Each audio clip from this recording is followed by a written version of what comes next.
cahier à la page 37. Je voudrais qu'en vous voyant vivre, les gens puissent se dire « Voyez, voyez comme ils s'aiment, voyez leur bonheur ».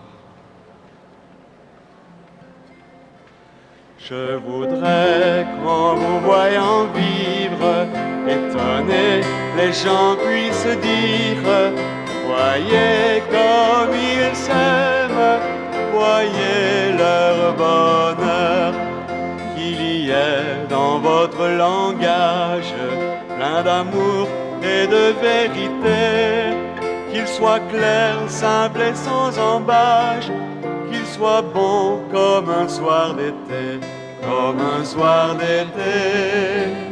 Je voudrais qu'en vous voyant vivre, étonnés, les gens puissent dire « Voyez comme ils s'aiment, voyez leur bonheur ».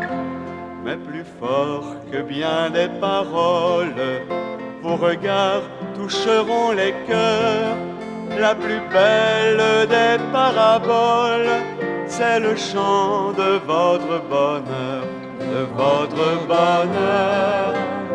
Je voudrais qu'en vous voyant vivre, étonnés, les gens puissent dire « Voyez comme ils s'aiment, voyez leur bonheur ». Et devant tout ce que vous êtes, ils pourront voir les traits de Dieu.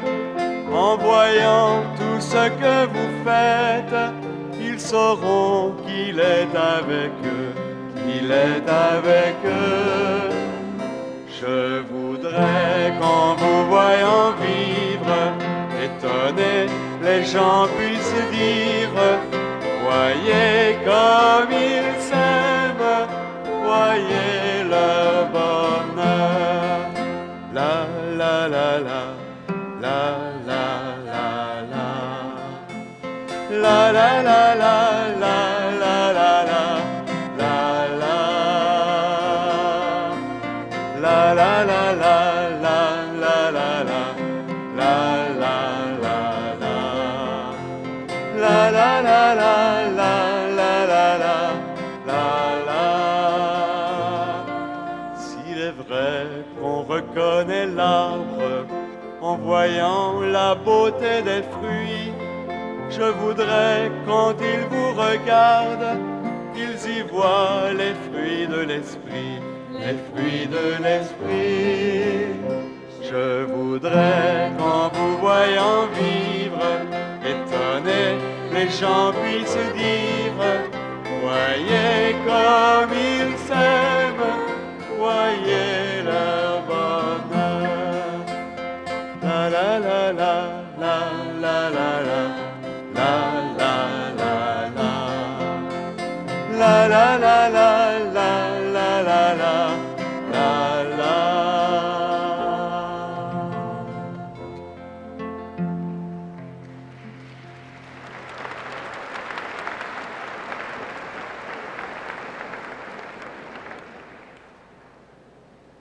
Nous avons avec nous un sage qui nous arrive d'un pays de langue différente de la nôtre, qui nous arrive de l'Irlande. C'est un homme qui a écrit beaucoup, 5 encyclopédies théologiques. C'est un homme qui a passé sa vie à étudier les vérités de la foi et à les proclamer et à les mettre par écrit. C'est un homme, me dit-on, qui a 81 ans. C'est aussi le conseiller spirituel de Vassula. Laissez-moi vous dire ceci. Quand moi j'ai téléphoné à Vassula pour l'inviter ici, elle a dit « Moi, ça me ferait bien plaisir d'y aller, mais c'est pas moi qui décide. Il faut parler au Père O'Carroll. » Alors j'ai communiqué avec le Père O'Carroll. Et quand c'est venu le temps de choisir le thème pour notre conférence, j'en ai parlé à Vassula. Elle a dit « Ça me semble bon, mais c'est le Père O'Carroll qui prend la décision. » Elle est soumise à son conseiller spirituel. Et ça, c'est bon.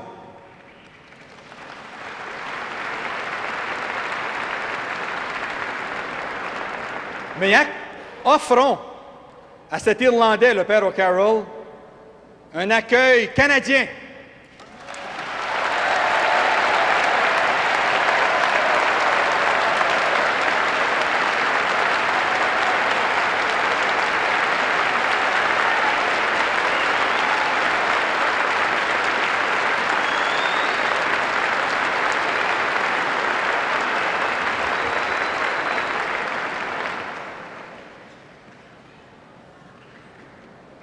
Un Irlandais qui aime profondément le Québec.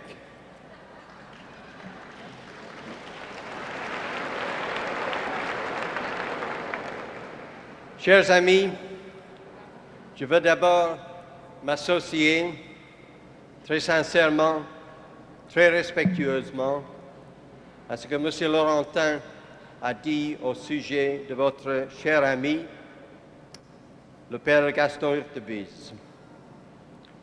Nous lui sommes unis, nous lui restons unis dans la communion des saints. Je dois vous dire quelques mots sur Fatima et Medjugorje et Garabandal. Le titre de votre congrès me rappelle un moment inoubliable de ma vie.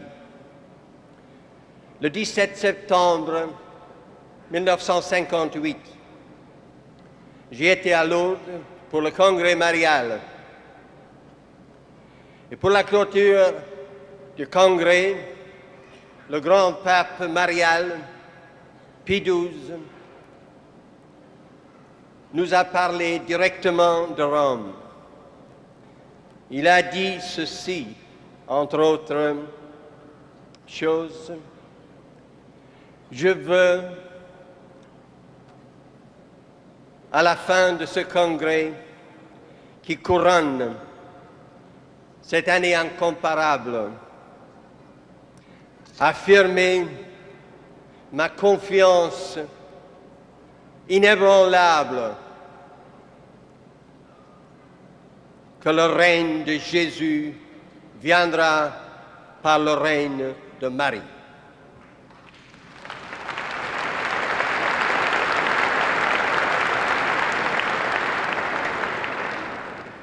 Il a été en quelque sorte le pape de Fatima. Ce n'était pas une coïncidence, comme il l'a souligné lui-même, qu'il a été sacré évêque le 13 mai 1917, le jour de la première apparition de l'année 1917. On sait qu'il y a eu 3 apparitions avant, au cours de l'année précédente, quand l'ange du Portugal, l'ange de la paix, a parlé aux enfants, à ces enfants prédestinés. Et chaque fois, cet ange a invoqué ce qu'on appelle maintenant l'alliance des 2 cœurs. C'est une idée qui va devenir centrale et créatrice dans l'Église, dans le monde. On sait très bien que dans une grande apparition, une apparition spéciale qui a eu lieu, comme toutes les autres, sauf celle du mois d'août, au mois de juin, qu'il a été question de la consécration de la Russie au cœur immaculé de Marie. Et que plusieurs années plus tard, en 1929, quand Lucie, les autres étaient maintenant morts, quand Lucie a eu une apparition à Tuy. Elle était religieuse en Espagne,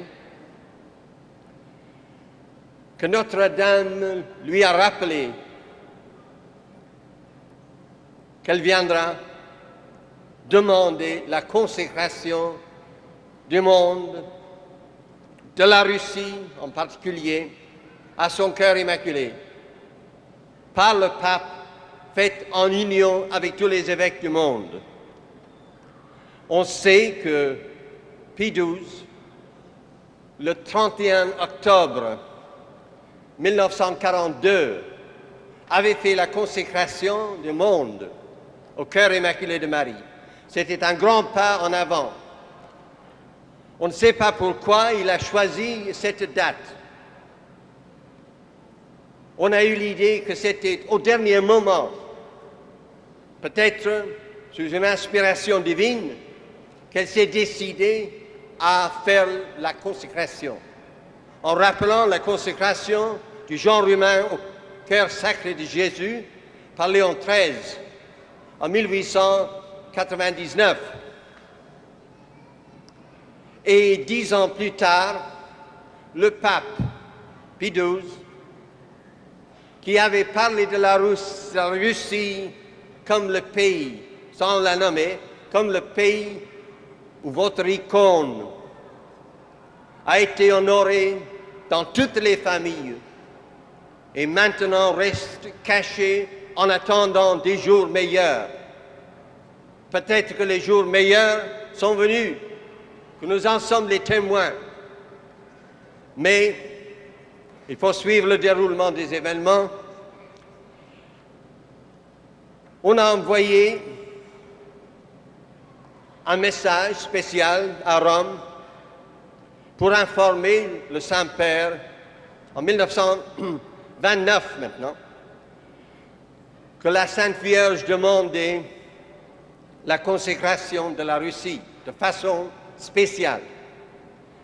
Rien n'a été fait. Et puis, c'était en 1942 que Pie XII avait commencé les actes de consécration. Je voudrais ici dire un mot sur quelqu'un qui a pris un certain rôle, un rôle assez important dans toute l'histoire de Fatima qui se déroule devant nos yeux, pour ainsi dire. C'est un des plus grands experts du monde atomique, un des plus grands scientifiques dans ce monde.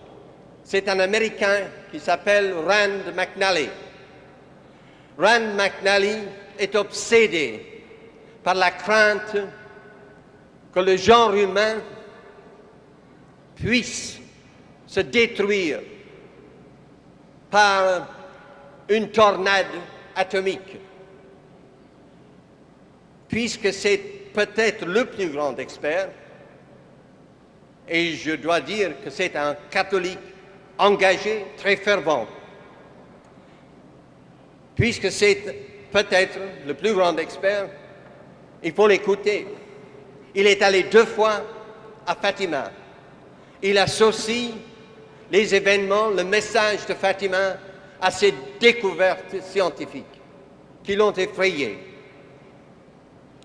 Mais, attendons un instant,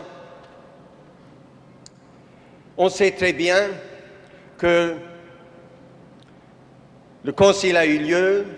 Pendant le concile, Paul VI s'est associé avec l'acte de consécration fait par Pie XII. Mais il n'a pas répondu au désir exprimé par un certain nombre de pères conciliaires, des évêques qui étaient à Rome. Et puis, on a laissé passer les événements et nous sommes arrivés au pontificat de Jean-Paul II. Jean-Paul II a eu l'idée de Notre-Dame de Częstochowa, ce qui est très compréhensible pour quelqu'un qui comprend l'histoire de la Pologne. J'ai eu l'honneur de visiter ce grand pays plusieurs fois et j'ai pu me renseigner sur place sur cet instinct que les Polonais ont. C'est enraciné au fond de leur être. Cette dévotion, cette piété, c'est toute une mentalité qui est orientée vers Notre-Dame de Częstochowa.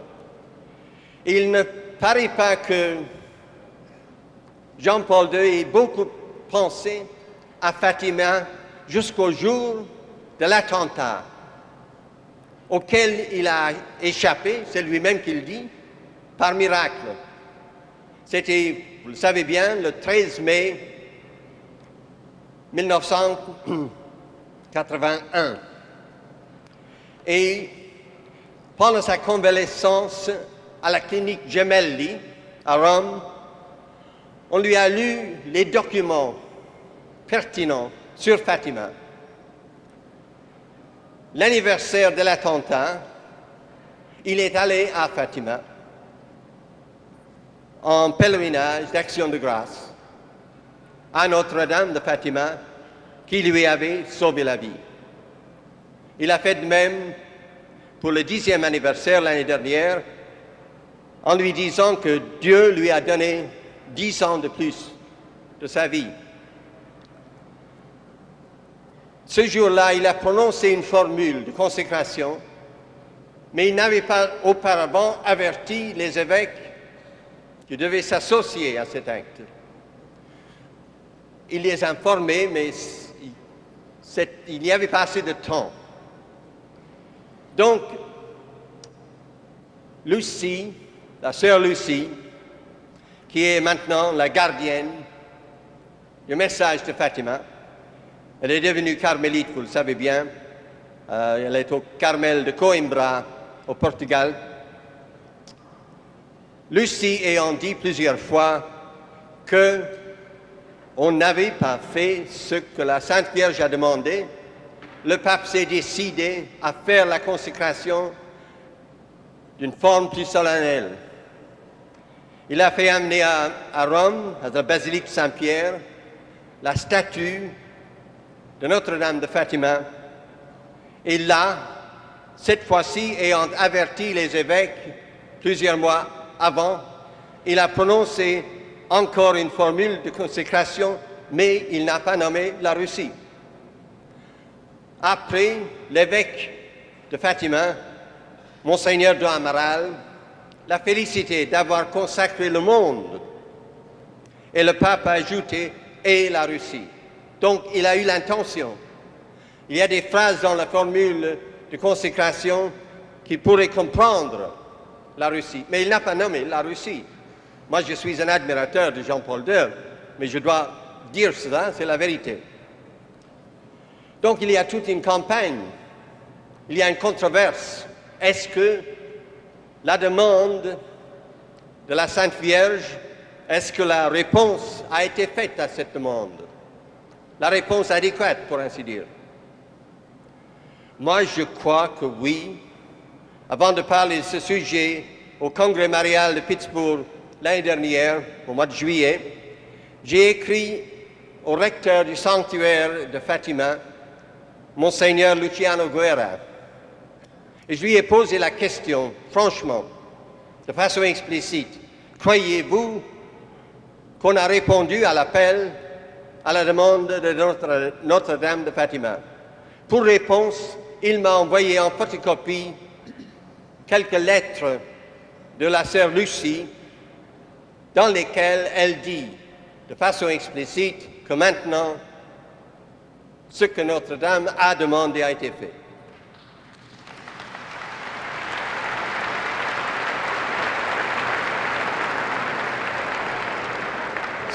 Si j'avais le temps, je voudrais discuter de cette question. Est-ce que nous avons vu, avec la chute du mur de Berlin, avec tout ce qui s'est passé dans les pays de l'Est, avec tout ce qui est passé avec glasnost et perestroïka en Russie elle-même, est-ce que nous avons vu le commencement? Je voudrais, si j'avais le temps, vous citer le témoignage sensationnel d'une femme russe très qualifiée pour parler en cette matière, Tatiana Goricheva. Elle a été expulsée de son pays parce qu'elle a été convertie au christianisme. Elle a fait partie du mouvement clandestin féministe en Russie qui a pris le titre Maria parce qu'elles étaient dévouées à la Sainte Vierge. Elle a été expulsée. Maintenant, dans un climat plus libéral, plus libre, disons, elle est rentrée en Russie. Elle a trouvé un peuple qui a soif de Dieu. Elle a donné plusieurs signes du changement, de la conversion, qui est peut-être nous pourrons dire, qui est certainement en cours de se faire. Pourquoi est-ce que je parle de Garabandal avant de parler de Medjugorje? Je vois les trois apparitions. En prenant le mot apparition un peu largement, l'apparition à Fatima, les apparitions, ou l'apparition, l'événement de Garabandal et l'événement de Medjugorje, comme un signe du pouvoir de la Sainte Vierge. Parfois, on la représente comme une femme un peu sentimentale. Même quand on parle de son